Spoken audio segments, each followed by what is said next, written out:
दोस्तों UP DElEd online admission form 2023 दोस्त लगातार आप सभी के कुछ कमेंट आ रहे हैं। जैसा कि आप सभी को पता है, आपके जो प्रथम चरण की काउंसलिंग है, अगर कहा जाए 2 फेज़ में आपकी काउंसलिंग है। फर्स्ट फेज़ चल रहा है। इस फर्स्ट फेज़ के तहत जो है 4-5 चरणों में आपकी काउंसलिंग चल रही है। पहला फेज़ यानी 1 से 20,000 रैंक के अभ्यर्थियों के लिए चॉइस फिलिंग का आज अंतिम अवसर दिया जा रहा है। यहाँ देख पा रहे हैं 1 से 20,000 रैंक तक की काउंसलिंग आज समाप्त। और यहाँ आपके जो कमेंट आ रहे हैं देख पा रहे हैं, कल जारी होगा अलॉटमेंट रिजल्ट। ठीक है, सीट अलॉटमेंट कल जारी हो जाएगा। यहाँ कल से ही शुरू होगा 20,000 से 80,000 रैंक तक की काउंसलिंग। सीट अलॉटमेंट के बाद आगे का प्रोसेस क्या होगा, ठीक है, आगे यहाँ गैस मार्किंग वाले सावधान, एडमिशन होगा रद्द। सेकेंड फेज काउंसलिंग कब होगी, और लगातार आप पूछ रहे हैं कि भैया क्या काउंसलिंग होगी या नहीं होगी। आगे यहाँ देख पा रहे हैं डाइट व प्राइवेट की फीस के बारे में आप कह रहे थे, और यहाँ डायरेक्ट एडमिशन और तमाम अभ्यर्थी ऐसे हैं जो कमेंट कर रहे हैं कि भैया मैंने 5,000 रुपये का पेमेंट कर दिया है, बट वो 5,000 का पेमेंट हमारा फाइनल शो नहीं हो रहा है। ठीक है, आखिरकार इसके पीछे वजह क्या है, तो इस पर भी चर्चा होगी। और आपको पता है आपके यहाँ 2,33,350 सीटों पर वर्तमान समय में प्रवेश आपका चल रहा है। ठीक है, कितनी सीटें? 2,33,350 सीटें। ठीक है, और एक चीज़ और आपको ध्यान रखना है, इतने सीटों पर तो प्रवेश चल रहा है, लेकिन आपके यहाँ जो टोटल फॉर्म सबमिट हुए हैं, लगभग 3,39,000 अभ्यर्थियों ने टोटल डीएलएड का फॉर्म भरा हुआ है। ठीक है, यानी फाइनल सबमिट किए हुए हैं। तो यहाँ क्या कुछ कैसे है, तो फाइनली हम इन सभी मुद्दों पर चर्चा करेंगे। दोस्तों मैं हूं संजय, आप सभी का स्वागत करता हूं, अभिनंदन करता हूं आज के अपने इस वीडियो पर। मैं निवेदन करूंगा कि चैनल पर पहली बार विजिट कर रहे हैं तो प्लीज चैनल को सब्सक्राइब जरूर करेंगे। सबसे पहले मैं आपको बताना चाहूंगा, इस चैनल के माध्यम से अगर आप डीएलएड के कोर्स को करना चाह रहे हैं, यानी प्रथम सेमेस्टर की क्लासें भी आपको यहां से प्रोवाइड की जाएंगी। ठीक है, अगर आपको जो है कोर्स लेना है, या कहा जाए हैंड रिटन नोट्स भी आपके लिए प्रोवाइड किया जाएगा। ठीक है, आपको विशेष तौर पर ध्यान रखना है, अगर आप जो है किसी भी प्रकार, मैंने आपको कहा है कि डीएलएड की क्लासें जब यहाँ से प्रोवाइड किया जाएगा तो विथ लाइव भी आपको दिखाया जाएगा। ठीक है, लाइव क्लासें यहाँ से दी जाएंगी और हैंड रिटन नोट्स भी आपको प्रोवाइड किया जाएगा। आपको ध्यान रखना है, आप नोट करिएगा, हमने आपके लिए जो है जब 2022 का बैच चल रहा था, तो 2022 के बैच में मैंने आपकी क्लासें जो है प्रथम सेमेस्टर की दी हुई थी। ठीक है, तो वहाँ से भी आप जो भी अभ्यर्थी आपसे सीनियर रहेंगे उनसे भी आप संपर्क कर सकते हैं कि वहां से क्लासें कैसे चलाई जाती हैं। तो बहरहाल चलिए, जो हमारा लेटेस्ट मुद्दा है उस पर हम चर्चा करते हैं। यहां आपके लिए संपर्क माध्यम दिया जा रहा है 9452331053। अगर आपको किसी भी प्रकार की समस्या होती है तो बिल्कुल आप जो है इस नंबर पर संपर्क कर सकते हैं। आप सभी के लिए व्हाट्सएप ग्रुप दिया गया है, जिसकी लिंक डिस्क्रिप्शन बॉक्स में मैंने दे रखी है।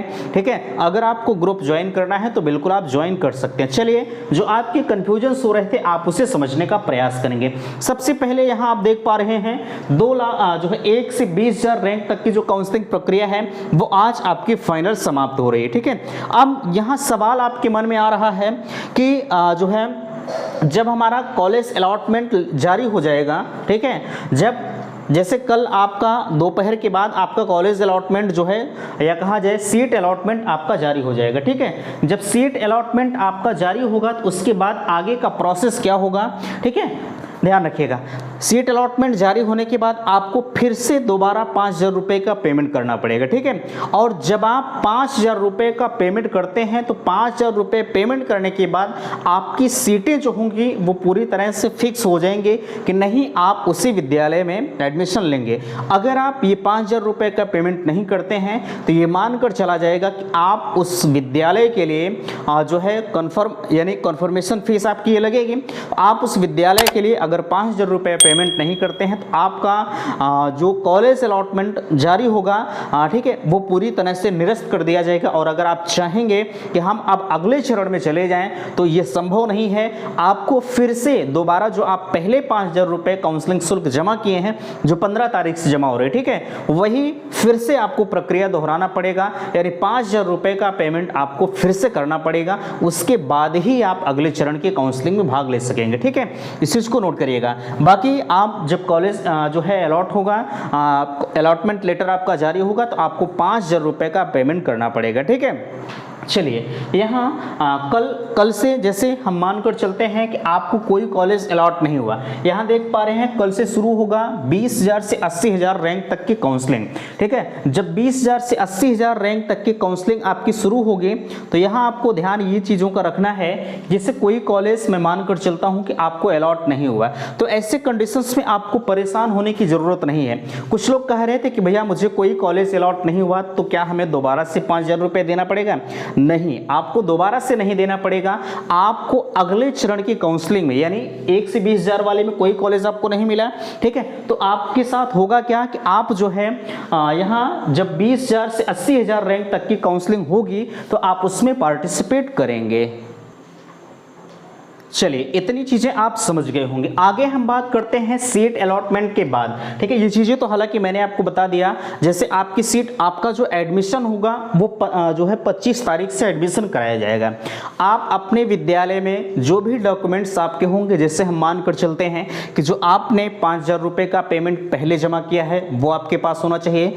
5,000 रुपये आप जो है जब कॉलेज अलॉट हुआ उसके बाद कन्फर्मेशन फीस आपका जो होगा वो होना चाहिए। उसके बाद आपके पास जो आपने फॉर्म को अप्लाई किया है, जो प्रति आपकी निकली है वो होना चाहिए। ठीक है, और उसके बाद आपके पास हाई स्कूल, इंटर, ग्रेजुएशन की मार्कशीट होनी चाहिए। इस ग्रेजुएशन की मार्कशीट के बाद आपके पास आधार कार्ड होना चाहिए। आधार कार्ड के बाद और भी फोटोज वगैरह आपके पास होने चाहिए। आप आय जात निवास के बारे में कह रहे थे, कोई समस्याएं आपके लिए नहीं है, अगर आय जात निवास नहीं है तब भी आपका चल जाएगा। ठीक है, जो है खासकर ध्यान रखिएगा, जो आय प्रमाण पत्र होगा उसकी जो जरूरत होगी वह जरूरत आपके स्कॉलरशिप के फॉर्म के लिए किया जाएगा, बाकी अदरवाइज उसकी जरूरत और कहीं नहीं पड़ेगी। बाकी एक चीज और ध्यान रखिएगा, अगर आपको कैटेगरी सर्टिफिकेट का लाभ लेना है, ठीक है, तो कैटेगरी सर्टिफिकेट आपका होना बिल्कुल कंपलसरी है, तब जाके आपको कैटेगरी का लाभ मिल पाएगा।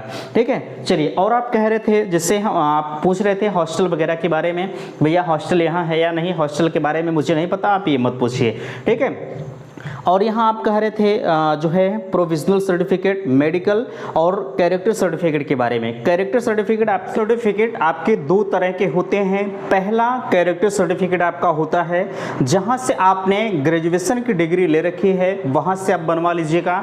दूसरा, एक राजपत्रित अधिकारी के द्वारा आपका कैरेक्टर सर्टिफिकेट इशू किया जाता है। ठीक है, एक चीज़ ध्यान रखिएगा, अगर ये कैरेक्टर सर्टिफिकेट आपके पास नहीं होंगे तब भी काम चल जाएगा। बिना आप सोचेंगे कि बिना इसके एडमिशन हो जाएगा, तो बिल्कुल हो जाएगा। मैंने आपको जो पहले 5-6 डॉक्यूमेंट्स बताए हैं वो आपके लिए होने कंपलसरी हैं। बाकी आपके पास आय नहीं रहेगा तब भी चल जाएगा, निवास नहीं रहेगा तब भी चल जाएगा, ये प्रोविजनल नहीं रहेगा तब भी चल जाएगा, कैरेक्टर सर्टिफिकेट नहीं रहेगा तब भी चल जाएगा, ये सारी चीज़ें अगर नहीं रहेंगी तब भी चल जाएगा।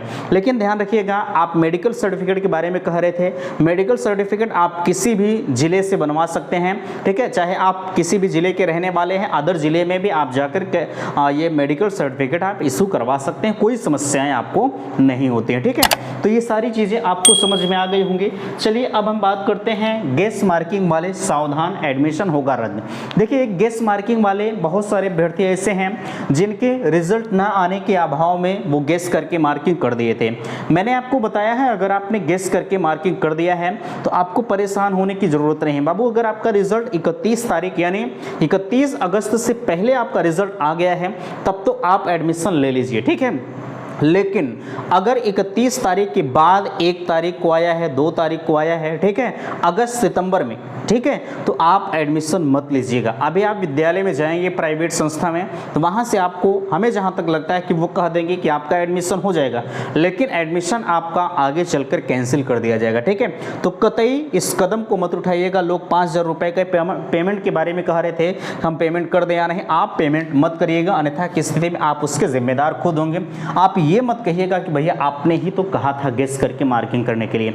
हाँ, मैंने आपको जरूर कहा था गेस करके मार्किंग करने के लिए, लेकिन मैंने यह नहीं कहा कि आप 5,000 रुपये का पेमेंट कर दीजिए। मैं हर बार आपको बता रहा हूँ कि प्लीज़ आप पेमेंट ना करें अगर 31 तारीख के बाद आपका रिजल्ट आया है तो। ठीक है, चलिए ये चीज़ें आपको समझ में आ गई होंगी। सेकेंड फेज काउंसलिंग होगी या नहीं होगी, मैंने आपको बताया है जो फर्स्ट फेज काउंसलिंग चल रही है 1 से 2,40,000 रैंक तक के, अगर इसमें से 50,000 ये चांसेस कहे जा रहे हैं, ये महज एक संभावना है। ठीक है, अभी ये कंफर्म नहीं है। मैंने कहा आपसे 5,000 सीटें आपकी पूरी की पूरी खाली रहने के चांसेस कहे जा रहे हैं। अगर 50,000 सीटें खाली रहती हैं तो अधिकतर अभ्यर्थियों का एडमिशन हो जाएगा। ठीक है, बट ध्यान रखिएगा अभी एक महज संभावना जाहिर मैं कर रहा हूँ। फाइनली ये तब जाके क्लियर होगा जब एकदम एडमिशन फर्स्ट फेज का समाप्त हो जाएगा, उसके बाद ही ये चीज़ें क्लियर हो पाएंगे कि जो है अब कितनी सीटें खाली रह गई हैं। ठीक है, तो ये चीज़ें आप ध्यान रखिएगा। अच्छा, यहाँ हमने एक चीज़ छोड़ रखा है 20,000 से 80,000 रैंक तक की जो काउंसलिंग हो रही है,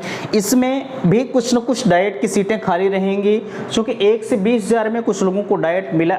ऐसा नहीं कि पूरा डाइट भर ही जाएगा, नहीं, बिल्कुल नहीं। ठीक है, इसमें से कुछ डाइट की सीटें खाली रहेंगी। अगर आपको डाइट की इच्छा है तो आप जो भी सीटें खाली रहेंगी आप उसके लॉक कर दीजिएगा।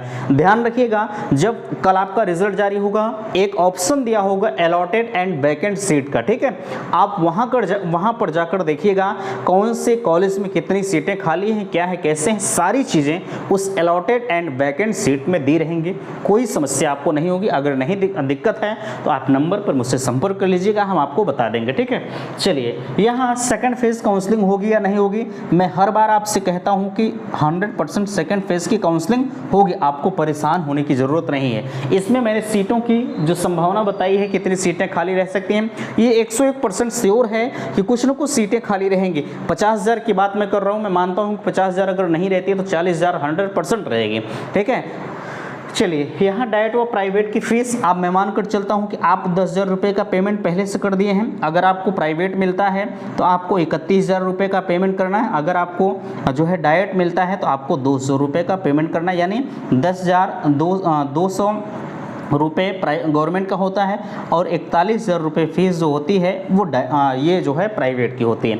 अब कुछ लोग कह रहे थे कि भैया हमारे यहाँ 25,000 में करवा रहे हैं। देखिए हम उसके जिम्मेदार नहीं हैं, आप 5,000 रुपये में कर लीजिए। ठीक है, बहुत सारे कॉलेज होते हैं जो स्कॉलरशिप बेस पर करवाते हैं। फाइनली होता क्या है कि अगर आप स्कॉलरशिप बेस पर कर ले रहे हैं, अगर खुदा खास्ता आपकी स्कॉलरशिप नहीं आती है तो वहीं जाकर आपका मामला फंस जाता है। ठीक, अगर आप शुल्क देने के कंडीशंस में नहीं हैं तो फाइनली या तो आप डीएलएड को ही छोड़ दीजिए या तो आप किसी तरह से जो है पैसा लाकर विद्यालय में जमा करिए। उसके बाद ही थर्ड सेमेस्टर आपका चलेगा तो जो भी प्रोसेस होगा वो आपके लिए कराया जाएगा, अन्यथा की स्थिति में आप वहीं छोड़कर घर बैठ जाएंगे। ठीक है, तो ऐसे कॉलेजों से बिल्कुल आप सावधान रहिएगा जहां कम फीस में एडमिशन करवाया जा रहा है। मैं ये नहीं कह रहा हूँ कि हर कॉलेज वाले फ्रॉड होते हैं, ठीक है, लेकिन अधिकतर देखा जाता है अभ्यर्थी परेशान होते हैं। ऐसी सी चीज़ें आए दिन देखने पड़ती हैं। ठीक है, आप कह रहे थे भैया डाइट में मुझे ऐसा कोई कॉलेज बताइए जहां पर जो है प्रैक्टिकल का नंबर पूरा देते हैं।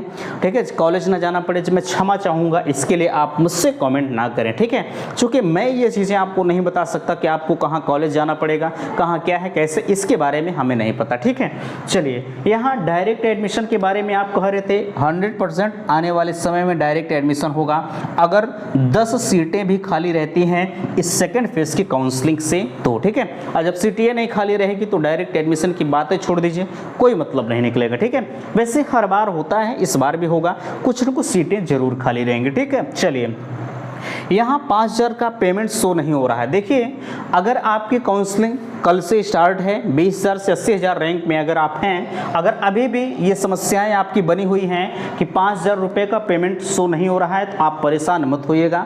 आपके पास 2 दिन का समय है, आप कल पूरा वेट कर लीजिएगा।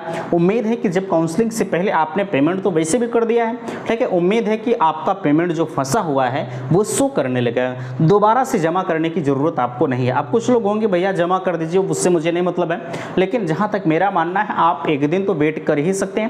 ऐसा नहीं कि वेबसाइट आपकी इतनी बिजी नहीं चलेगी, क्योंकि अब ऐसा तो है नहीं कि हर कोई आवेदन कर रहा है, एक लिमिट दिया गया है, इस लिमिट के अंदर ही अभ्यर्थी होंगे। अब ऐसी भी साइट नहीं है कि ये 80,000 लोगों की लोड नहीं लेकर चल सकती, ठीक है। 80,000 का है, कोई बहुत ज़्यादा 50,000 लोग होंगे, ठीक है। तो इस वीडियो में यहीं तक। अगर आपको किसी भी प्रकार की समस्या है तो बिल्कुल आप मुझे कमेंट करके इस नंबर पर भी संपर्क कर सकते हैं। जो है यहाँ डिस्क्रिप्शन बॉक्स में आपके लिए व्हाट्सएप ग्रुप की लिंक दी गई है, आप जो है व्हाट्सएप ग्रुप भी ज्वाइन कर सकते हैं, ठीक है। तो वीडियो को लाइक कीजिएगा, शेयर कीजिएगा, और चैनल पर फर्स्ट टाइम विजिट किए हैं तो चैनल को सब्सक्राइब जरूर कीजिएगा। वीडियो समाप्त करते, थैंक्स, धन्यवाद।